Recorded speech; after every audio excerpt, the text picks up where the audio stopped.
सो आज हम लोग यूनिट एंड डायमेंशन का शॉर्ट नोट्स देखेंगे। चलिए शुरू करते हैं। ये सब उतना ज़्यादा इम्पोर्टेंट है नहीं, एक बार यूनिट देख लीजिएगा कैसे कैसे क्या है।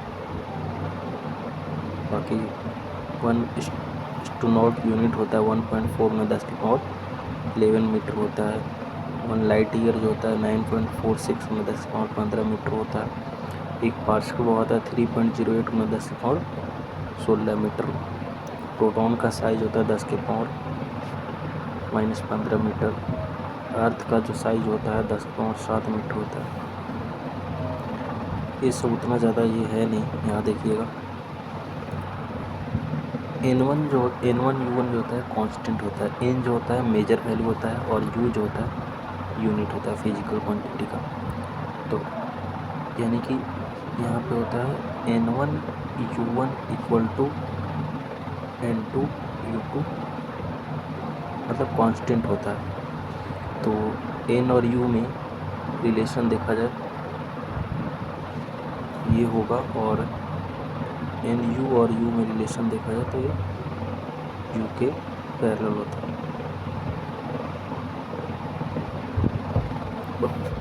और N1/U में देखा जाए तो स्ट्रेट लाइन हो जाएगा। और यहाँ पे मेजरमेंट है, ये सब फिर वही साइज है, ऊपर से देख लो। 1 AMU जो होता है 1/12, 5 कार्बन 12 एटम का होता है। 1 AMU जो होता है 1.66 गुना 10⁻−27 हो जाता है kg में। इलेक्ट्रॉन का मास होता है 10⁻−30 kg।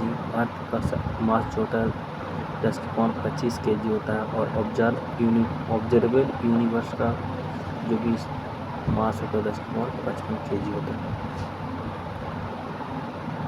ये सब उतना है नहीं, यहाँ से इम्पोर्टेंट हम लोग देखेंगे। कन्वर्ट 18 किलोमीटर पर आवर को मीटर पर सेकंड में कन्वर्ट किया हुआ, यानी कि फिर वही N1 U1 equal to N2 U2 किया हुआ है। तो N1 जो होता है मेजर वैल्यू हो जाता है, यानी कि 18 हो जाएगा। U जो यूनिट है तो किलोमीटर पर आवर हो जाता है, इक्वल टू N2 मीटर पर सेकंड में कन्वर्ट करना। तो 18 गुना किलोमीटर होता है 10⁻−3 मीटर, और पर आवर है तो आवर को हम लोग सेकंड में करेंगे तो 60 गुना 60 इक्वल टू N2 मीटर। और यहाँ पे फिर यहाँ पे कैलकुलेट करने के बाद N2 का मान आ जाएगा। नेक्स्ट क्वेश्चन है कि if unit of length is y metre in new system of unit, then find value of x metre square area in new system of the unit. फिर वही करना है, N1 U1 और N2 U2 करना है। तो N1 का मतलब मान दिया हुआ है x, और यूनिट दिया हुआ है मीटर स्क्वायर, यानी x metre square equal to N2 हमको निकालना है। तो N2 और जो लेंथ दिया हुआ है वो मीटर y मीटर दिया हुआ है, यानी कि और यहाँ पे एरिया है तो लेंथ का स्क्वायर एरिया होता है, तो y स्क्वायर m स्क्वायर हो जाएगा। इसको फिर यहाँ पे N2 का मान x/y स्क्वायर हो जाएगा। ये इम्पोर्टेंट है। लेंथ का जो होता है यूनिट मीटर होता है, सिंबल m हो जाता है। मास का किलोग्राम होता है, टाइम का सेकंड, टेम्परेचर का केल्विन, इलेक्ट्रिकल करंट का होता है एम्पियर, ल्यूमिनेस इंटेंसिटी का कैंडेला हो जाएगा, अमाउंट ऑफ सब्सटेंस का मोल हो जाएगा। ये जो होता है फंडामेंटल यूनिट होता है। और एक होता है सप्लीमेंट्री यूनिट। सप्लीमेंट्री यूनिट होता है दो वो होता है, प्लेन एंगल होता है और सॉलिड एंगल होता है। प्लेन एंगल का रेडियन होता है, सॉलिड एंगल का स्टेरेडियन होता है। अब यहाँ नेक्स्ट है सिग्निफिकेंट फिगर, जो कि इम्पोर्टेंट है। सिग्निफिकेंट फिगर यह दिया हुआ है कि अगर all non zero unit are significant, मतलब कि एग्जाम्पल है कि 42.3 जो होता है इसमें कितने सिग्निफिकेंट फिगर है, तो 3 हो गया। और यह मतलब पॉइंट के बाद जो भी है वो सब ऐड हो जाता है।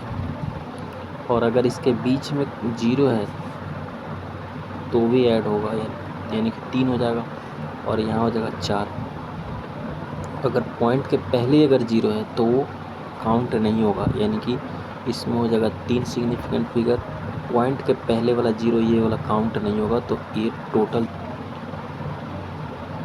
पॉइंट के पहले और पॉइंट के बाद वाला जो होता है काउंट नहीं होता, तो इसमें 1 हो जाएगा सिग्निफिकेंट फिगर। 4 नंबर एग्जाम्पल है। और पॉइंट के बाद जो भी 0 होता है वो काउंट हो जाता है, यानी कि इसमें हो जाएगा 4 गो, और यहाँ 3 और 3 6। नेक्स्ट है इन एक्सपेरिमेंटल एक्सप्रेशन द, और मतलब सिंपली है कि अगर ऐसा आएगा तो ये 10 के पावर जो भी माइनस और या प्लस जो भी होगा वो काउंट नहीं होगा, तो सिंपली यहाँ पे 3 हो जाएगा और यहाँ भी 3 हो जाएगा। अब है राउंडिंग, एडिशन सब्ट्रैक्शन, मतलब राउंड कैसे किया जाता है, तो वही है final result should have same number of decimal place as that of original number with minimum number of decimal place. मतलब ऐड करने पे जो भी minimum number of decimal place होगा तो उसी में आंसर हो जाएगा, यानी कि ये तीनों को ऐड किया हुआ है तो मिनिमम किस में हो गया, ये वाला हो गया, तो यानी कि मतलब पॉइंट के 2 गो बाद मतलब 2 गो डेसिमल है, तो पॉइंट के बाद 2 गो आंसर हो जाएगा। एडिशन और सब्ट्रैक्शन, मल्टीप्लिकेशन और डिवीजन में क्या होता है कि the number of significant equal the smallest number of significant figure in any of the original number. मतलब जो भी स्मॉलेस्ट नंबर में सिग्निफिकेंट फिगर होगा उसके टर्म में आंसर होगा, यानी कि 3 यहाँ पे सिग्निफिकेंट फिगर है तो मल्टीप्लाई करने के बाद 3 ही सिग्निफिकेंट फिगर में आंसर होगा। डायमेंशनल एनालिसिस होता है, ये ज़्यादा इम्पोर्टेंट है। Dimension of physical quantity are power to which the unit of base quantity are. ये सब उतना वो नहीं है, ये बस सिंपली किया हुआ है कि फिजिकल क्वांटिटी का जो भी होता है वो पावर के टर्म में होता है।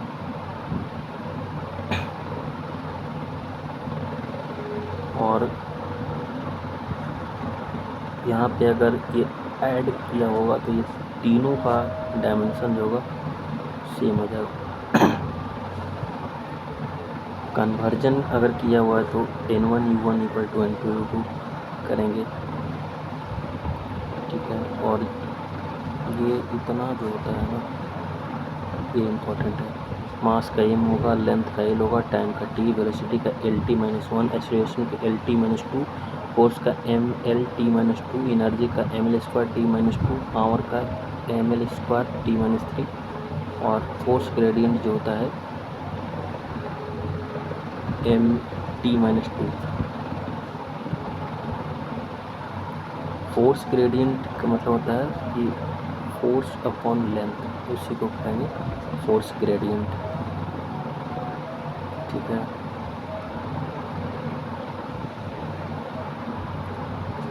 नेक्स्ट है कि formula of force to find dimension of different physical quantity.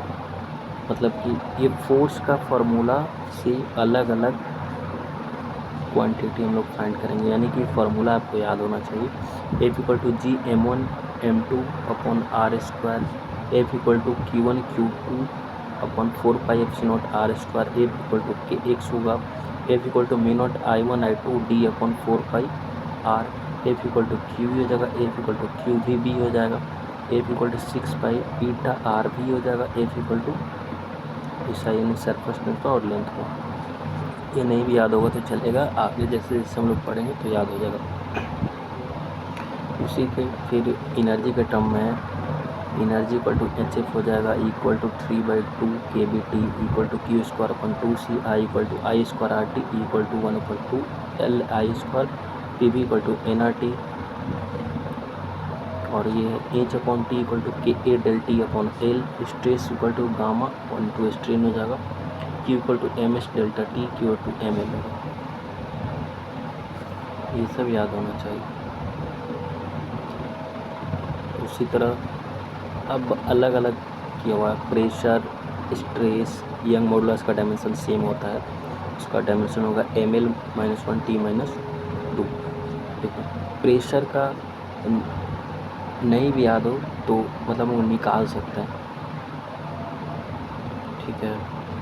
Pressure equal to होता है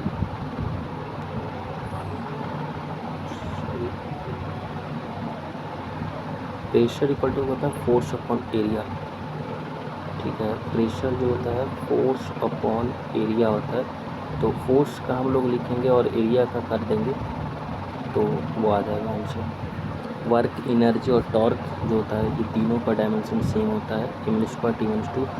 पावर का हो जाएगा M L square T minus three, gravitational constant का हो जाएगा। और ये जो ग्रेविटेशनल कॉन्स्टेंट है यहाँ जी का मान वो रखेंगे तो निकल जाएगा, ये याद करने का ज़रूरत वैसे है नहीं, अलग अलग करके निकाल सकते हैं। फिर फोर्स कांस्टेंट हो गया, spring constant equal coefficient of viscosity हो जाएगा, coefficient of viscosity, latent heat वाला हो गया, इलेक्ट्रिक पोटेंशियल हो जाएगा, रेसिस्टेंस हो जाएगा, कैपेसिटेंस हो जाएगा, परमिटिविटी हो जाएगा, एंगुलर मोमेंटम प्लैंक कांस्टेंट का सेम होता है। तो प्लैंक कांस्टेंट वही कैसे निकालेंगे, तो E equal to H F करेंगे, ये जो था एच जो प्लैंक कांस्टेंट होता है, तो एनर्जी और ये फ्रीक्वेंसी इधर करेंगे तो आंसर आ जाएगा। टाइम पीरियड जो होता है T equal to 2 pi root under L upon G, root under L upon G, तो ये root under L upon G का डायरेक्टली प्रोपोर्शनल हो जाएगा, रूट अंडर एम अपॉन के का डायरेक्टली प्रोपोर्शनल और रूट अंडर आर अपॉन जी के directly proportional हो जाएगा। ये दोनों रिलेशन याद रखना है, 1 upon R equal to R C equal to root under A C. Resistance जो होता है R equal to omega L equal to 1 upon omega C हो जाता है, omega equal to 2 upon T हो जाएगा। उसी तरह टाइम जो होगा root 1 upon R equal to root under L C equal to R C हो जाएगा। डायमेंशनलेस फिजिकल क्वांटिटी होता है, डायमेंशनलेस क्वांटिटी कौन कौन होता है, जो स्ट्रेन हो गया, रिफ्लेक्टिव इंडेक्स हो गया, रिलेटिव डेंसिटी हो जाएगा, एक्सपोनेंशियल फंक्शन हो जाएगा, trigonometry function, relative permittivity, pure number जो भी होता है, करंट, वोल्टेज, पावर गेन, ये सब हो जाएगा। Efficiency, length gradient, coefficient of friction, plane angle, solid angle, Poisson ratio, ये सब जो होता है डायमेंशनलेस हो जाएगा। प्रेशर जो होता है stress, Young modulus, bulk modulus के इक्वल हो जाएगा, 1/2 स्ट्रेस इंटू स्ट्रेन, ये भी इक्वल होता है प्रेशर का। Modulus of rigidity P²/2 mu naught 1/2 F0 E square. Energy density जो होगा nRT/V, ये सब जो होता है डायमेंशन एक ही होता है। और यहाँ अगर दिया हुआ V इक्वल टू इतना, तो डायमेंशन ABC का, तो ये तीनों जो होता है ये तीनों चारों इक्वल हो जाएगा। और फिर अगर A का करना होगा, मान लो कि V इक्वल टू AX लिखा, तो A का करना होगा तो V/X करके हम लोग यहाँ से निकाल देंगे। फिर उसी तरह B को दो को इक्वल करके रख देंगे। ये फोर्स है F equal to alpha E के पावर माइनस बीटा, तो ये जो होता है ना, ये इक्वल हो जाएगा 1 को, यानी कि बीटा T इक्वल टू 1 हो जाएगा। और F जो होता है अल्फा का हो जाएगा फिर इक्वेट करके आंसर निकालना है। एक्सेलरेशन जो होता है, ये क्वेश्चन दिया हुआ है, उसमें अल्फ़ा बीटा, फिर वही तीनों को इक्वेट कर देना है और ये नीचे वाला भी इक्वल हो जाएगा, फिर दो दो करके आंसर निकाल देना है। एक डायमेंशन है और यूनिट है, नीचे यूनिट है, ऊपर डायमेंशन है। और एक वो एमआर सर बोले हैं कि नीचे फूलों का दुकान, ऊपर गोरी का मकान, ठीक है। तो यहाँ यूनिट, मान लो कि यूनिट फिजिकल क्वांटिटी है यूनिट, अगर मतलब कि यूनिट है फिजिकल क्वांटिटी का, तो डायमेंशन हो भी सकता है, नहीं भी हो सकता है। फिर है कि अगर फिजिकल क्वांटिटी के पास यूनिट नहीं है, अगर मतलब नीचे मतलब यूनिट ही नहीं है, मतलब कि नीचे वाला फ्लोर नहीं है, तो ऊपर कैसे होगा, ठीक है। तो यहाँ होगा मस्ट हैव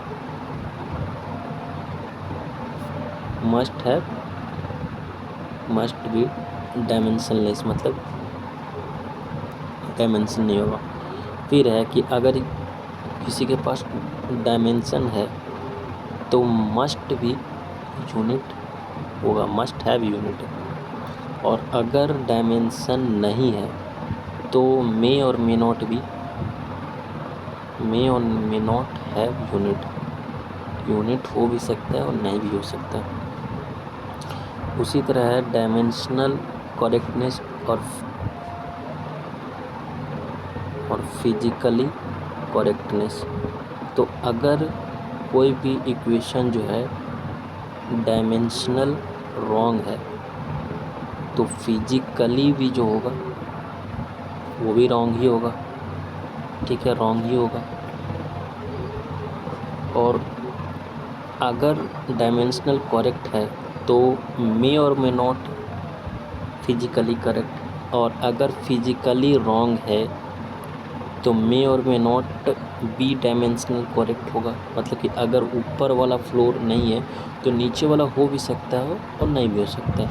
और ये है फिजिकली अगर करेक्ट है, मतलब ऊपर वाला है, फ्लोर ऊपर वाला है, तो ऊपर वाला कैसे बना, मतलब नीचे भी तो फ्लोर, मतलब ग्राउंड फ्लोर भी होगा, तो उसी तरह मस्ट बी डायमेंशनली करेक्ट। उसी का आंसर यहाँ पे लिखा हुआ है। ये सब क्वेश्चन है, क्वेश्चन आप लोग देख लीजिएगा। लिमिटेशन ऑफ डायमेंशनल एनालिसिस देखेंगे। It is not use to derive dimensional physically quantity and constant. Next है कि this cannot decide what whether the give quantity is vector या scalar. It cannot be used to derive an equation involving more than 3 physical quantity. It cannot derive dimensionally function have sin theta cos theta, इसका dimension क्यों dimension ऐसे उन्हें derive cannot use if one quantity depend on two other quantity have same dimension. Next है कि it cannot derive equation which contain positive and negative term, तो वो derive नहीं होगा। अब इंस्ट्रूमेंट्स है, लिस्ट काउंट है, मीटर स्केल जो होता है 1 mm होता है, वर्नियर स्केल जो होता है 0.1 mm, स्क्रू गॉज जो होता है 0.01 mm। लिस्ट काउंट होता है 1 MSD - 1 VSD होता है। उसी तरह मान लो कि N1 VSD कोइंसाइड किया N-1 MSD, तो N1 - 1 MSD equal to N VSD, तो 1 VSD जो होता है N-1 में 1 N MSD हो जाएगा। टोटल रीडिंग होता है 1 MSR plus 1 sending VSR into list count. Pitch हो जाएगा MSR upon number of rotation, list count उसी का pitch upon total number of division on circular scale, total reading हो जाएगा 1 LSR प्लस CSR गुना least count. और ये centimetre है या कुछ भी मीटर में भी रहेगा तो उसको mm में चेंज करेंगे, ठीक है। तो 1.56 सेंटीमीटर यानी कि 1 सेंटीमीटर जो होता है 10 मिलीमीटर का होता है, ठीक है। तो 1 मिलीमीटर होता है 1/10 सेंटीमीटर, ठीक है। तो अगर इसको mm में बदलेंगे तो यहाँ 10 से डिवाइड करेंगे तो 0.156 हो जाएगा, यानी कि 0.1 जो होता है वर्नियल कैरेक्टर हो गया। उसी तरह ये हो जाएगा 0.68 यानी कि 0.6R, तो 0.6 नहीं होगा, ये हो जाएगा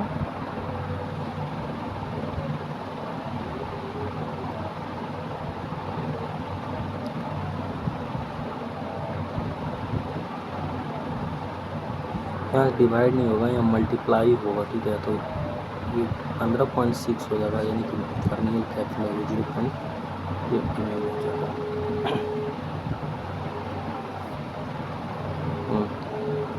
उसी तरह ये हो जाएगा 68 mm हो जाएगा, यानी कि मिलीमीटर स्क्वायर हो जाएगा।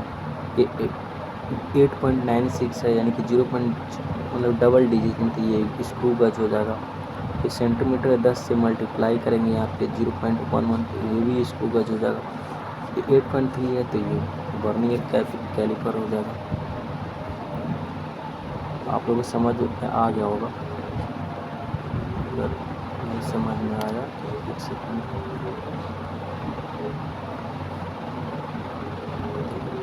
सेंटीमीटर को मिलीमीटर में बदलने के लिए यहाँ पे 10 से मल्टीप्लाई करेंगे, ठीक है। क्योंकि जो होता है 1 सेंटीमीटर जो होता है वो 10 मिलीमीटर के बराबर होता है, तो 1.5 सेंटीमीटर कितना का हो जाएगा, तो 1.56 गुना 10 यानी कि इतना मिलीमीटर हो जाएगा गुना। अब समझ में आ गया होगा। एक्यूरेसी होता है it is the measure of how close the measure value is to the true value, closeness of measure and true value, कितना मतलब क्लोज कितना है ट्रू वैल्यू और मेजर वैल्यू के। प्रिसीजन जो होता है it's tell us to what resolution या limit the quantity is measure, कितना मेजर किया हुआ।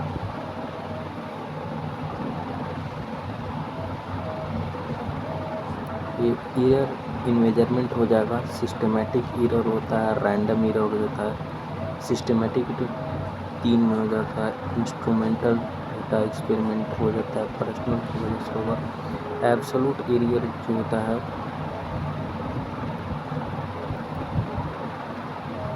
A1 MS एमिंग जो होता है A1 A2 वही रिलेटिव हो जाएगा एमिन अपन डेल एमिन अपन, ये तीनों को जोड़ेंगे और फिजिकल 10 से गुना हो 100 से गुना हो जाएगा परसेंटेज करने के लिए। एड और एक्स, ये ग्राफ जो होता है ये गलत दिया हुआ है, ठीक है। एन और एक्स अगर ये सही करना होगा तो N X equal to N X तब जाके सही होगा, अदरवाइज एन और एक्स जो होता है तो ये ऐसे हो जाता है, ठीक है।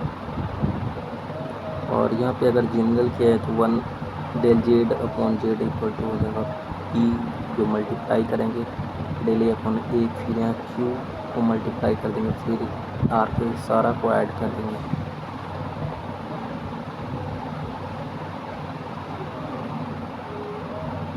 इस सम करेंगे तो डेल ये दोनों को डिफरेंस भी करेंगे तो एब्सोल्यूट हमेशा ऐड हो जाएगा, हमेशा ऐड हो जाएगा, ठीक है। मल्टीप्लाई करेंगे तो एक को कांस्टेंट रखेंगे, दूसरा को डेल करेंगे तो कांस्टेंट, दूसरा को डेल करेंगे। डिवीजन में हो जाएगा नीचे वाला बी और ऊपर वाला del plus A del B upon B square कर देंगे। ये सब उतना इम्पोर्टेंट है नहीं। रिलेटिव करेंगे तो दोनों को जोड़ के और ए प्लस बी करेंगे, फिर ऊपर वाला तो ऐड ही होगा, अगर माइनस हो डिफरेंस होगा तो माइनस बी हो जाएगा। और मल्टीप्लिकेशन में del A upon del B को ऐड कर देंगे और डिवीजन में भी ऐड ही करेंगे। और परसेंटेज निकलना है तो सिंपल जो रिलेटिव एरर जो होता है उसमें 100 से मल्टीप्लाई कर देंगे तीनों में। और पावर जो होता है तो equal to del A plus इधर हो जाएगा 1/a, तो मतलब जो भी पावर है उसको मल्टीप्लाई करें।